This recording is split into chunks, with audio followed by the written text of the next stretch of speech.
Myself, Professor S.M. Shinde, and today we are discussing on scanning electron microscope.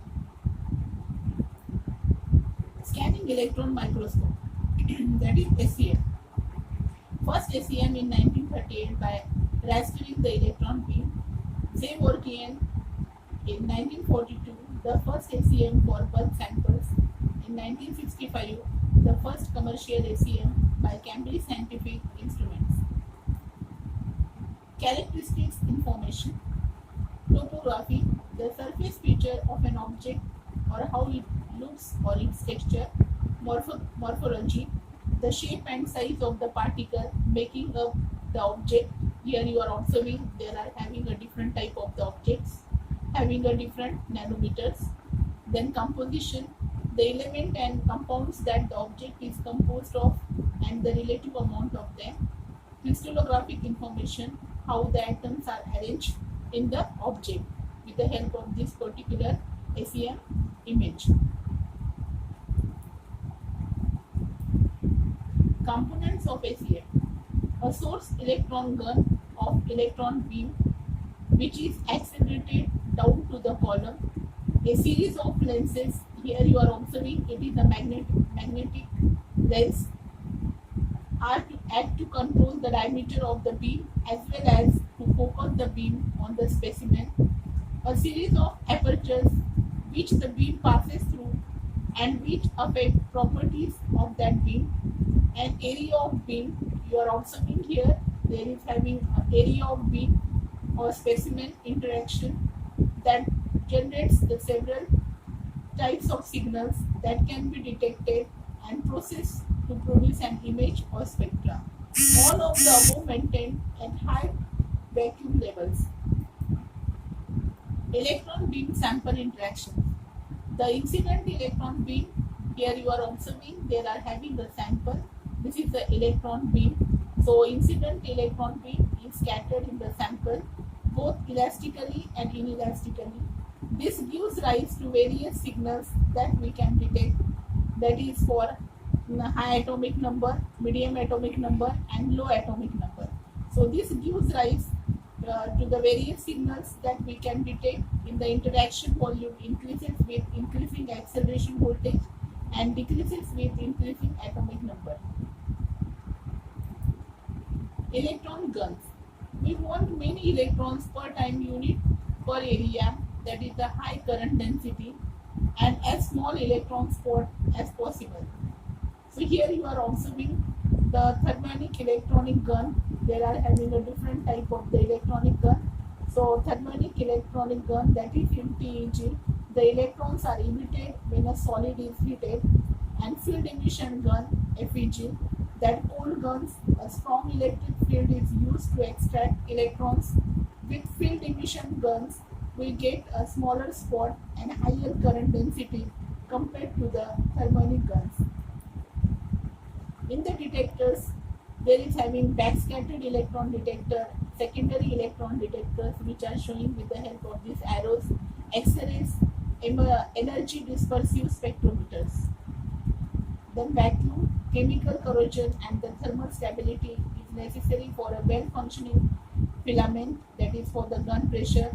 A field emission gun requires 10⁻⁻10 torque. The single electron must travel from the sample to the detector, that is towards the chamber pressure, and vacuum requirement is depend on the type of the detector. How the SEM works, here you are observing the block diagram that how the SEM works. The SEM uses the electrons instead of light to form an image. A beam of electrons is produced at the top of the microscope by heating of a metallic filament. The electron beam follows a vertical path through the column of the microscope. It makes it away the electromagnetic lenses which focus and direct the beam down towards the sample. Here you are observing the specimen on the sample, and once it hits that sample, other electrons are ejected from the sample. Detectors collect the secondary or backscattered electrons and converted them to a signal that is sent to a viewing screen similar to the one in an ordinary television producing an image. When accelerated beam of incoming electrons, you are strike on the specimen, they penetrate inside into the depth of about 1 micrometer and interact both elastically and inelastically with the solid, forming a limiting interaction volume from which various types of the radiation images you are observing here. There is secondary electron, backscattered electron, then auger electrons, X-rays, the cathode luminance. The most common imaging electrons you are observing here, that is the AC detector and BAC detector. These are the figure of the detectors, and whenever you are comparing this AC detector and these BAC detectors, you are observing that whatever may be the low energy you are requiring for this, it is the less than 15 electron volt for the secondary electrons that are ejected from the K shell of the specimen atoms by inelastic scattering interactions with the beam electrons. Due to their low energy, these electrons originate within a few nanometers from the sample surface. Therefore, the backscattered electrons consist of a high energy electrons, just opposite to the secondary electrons originating in the electronic beam, that are reflected or backscattered out of the specimen interaction volume by elastic scattering interactions with specimen atoms. BAC versus AC. So the AC produces higher resolution image, whatever may be the image you are observing for AC. It is a high resolution you are observing in the figure than that of the BAC. The resolution of 1 to 2 nanometer is possible. Then signals, the summary of SEM. The secondary electrons is mainly topography, as you are observed, low energy electrons, high resolution, surface signal dependent on curvature, backscattered electrons mainly in the chemistry, that is the high energy electrons, bulk signal depend on atomic number, X-rays, that is the longer recording times are needed. This is image formation. You are observing electron gun, then how they are detected, and then how the image are formed. The ACM image is a 2D intensity map in the analog or digital domain, and each image pixel on the display corresponds to a point on the sample which is proportional to the signal intensity captured by the detector at each specific point. Magnification in the ACM. No optical transformation is responsible for image magnification. Here, how we are determining the magnification of the ACM image is changed by adjusting the length of the scan on the specimen. It is the length of the scan of the specimen. Here you are observing that is the magnification of the ACM image is the ratio of the length of the scan of the monitor to the length of the scan of the specimen. Some common resolution you are observing here, the better resolution that we obtain when the size of the electron spot is complementary to the sample surface. The volume for which the signal electrons are formed defines the resolution and scanning speed. Sample requirement. There are having the liquids and material containing water and other volatile components cannot be studied directly. Typical coating materials are Au, platinum, PD, they are alloys as well as carbon, and there are special type of the ACM instruments. Why EACM? To image challenging samples, you are insulating the samples, vacuum sensitive samples, that is the biological samples, thin organic films, wet samples, oil, dirty and greasy. To study the image chemical and physical processes, you are having a mechanical stress testing, oxidation of metals and hydration or dehydration.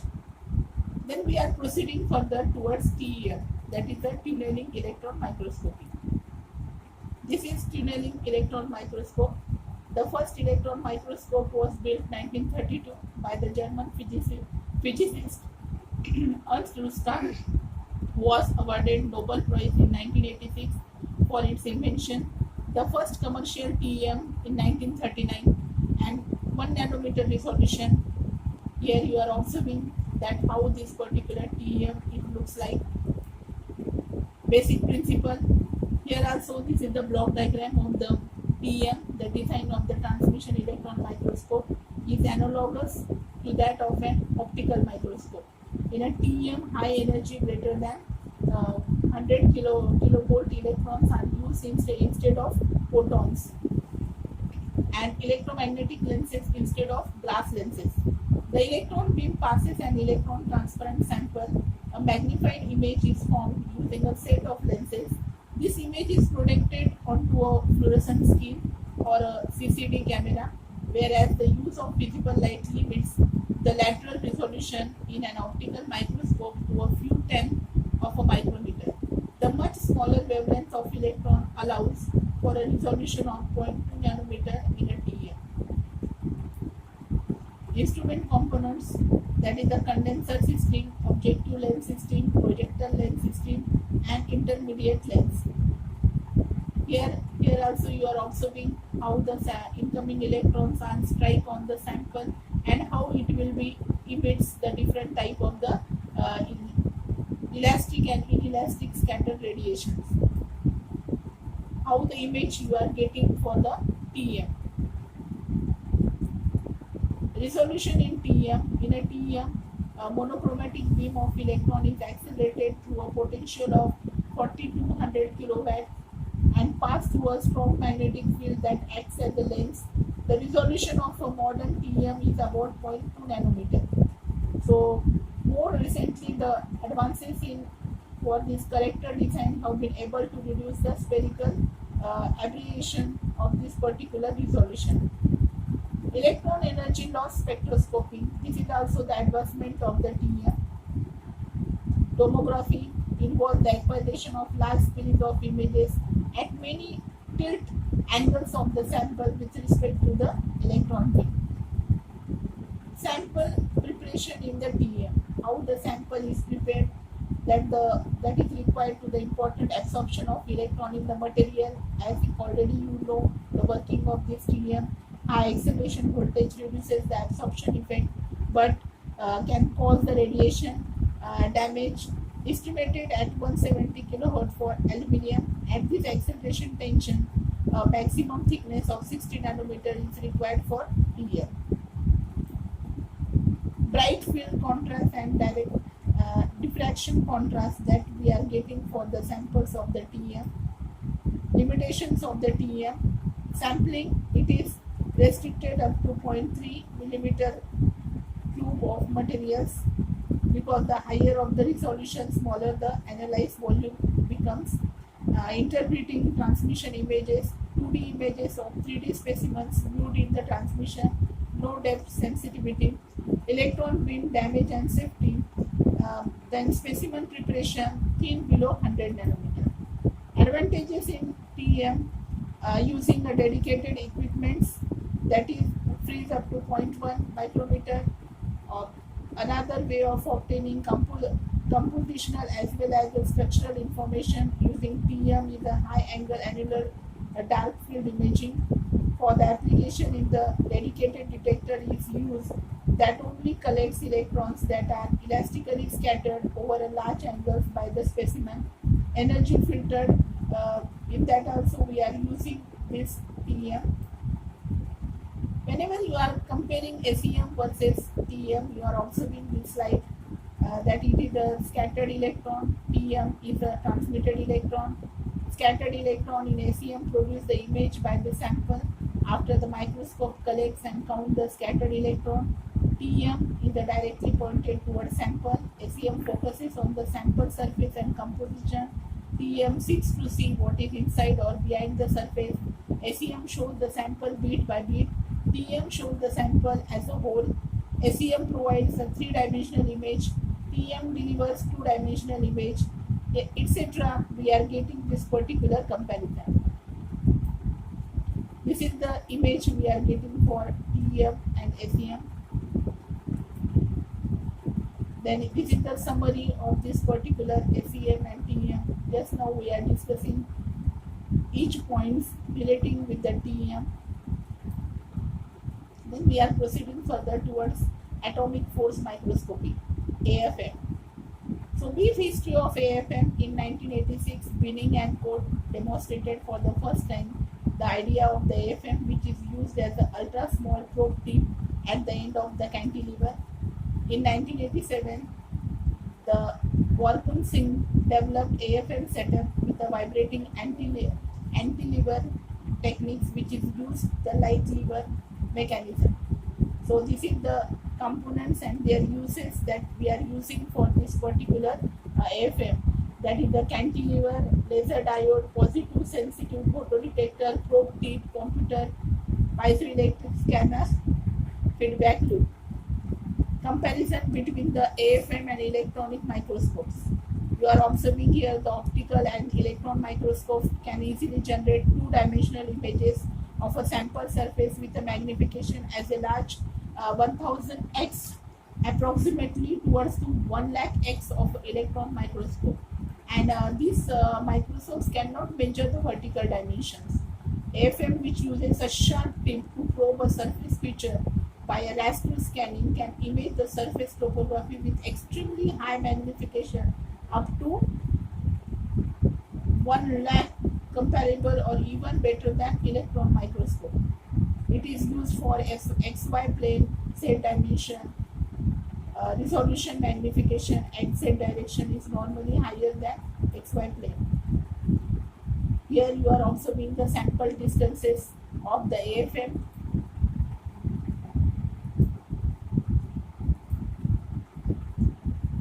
These are the different modes you are using for the AFM: friction, adhesion,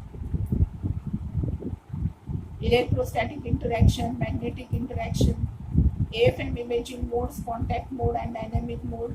Contact mode is this one. The deflection of the cantilever is kept constant, and non-contact mode, it is a surface interaction, and the resolution of the and amplitude of the oscillation is kept constant. Tapping mode, that is also sometimes we are using. Contact mode, just now I am showing you in contact mode how the scanning of the modes can be taken place for the constant force mode and constant height mode. You are observing in the figure. This is the sample for the constant force mode. Constant force mode advantages large vertical range, constant force. For disadvantages requires feedback control and slow response, constant height, simple structure and fast response, and disadvantages is limited vertical range and varied its force.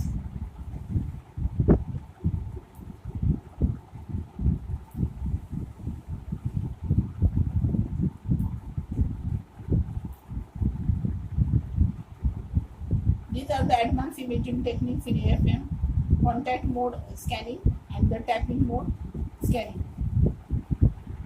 Whenever you are comparing AFM versus SEM, you know that the compared scanning electron microscope AFM provides extraordinary topographic contrast, direct high measurement, and unobserved views of the surface feature. You are observing SEM.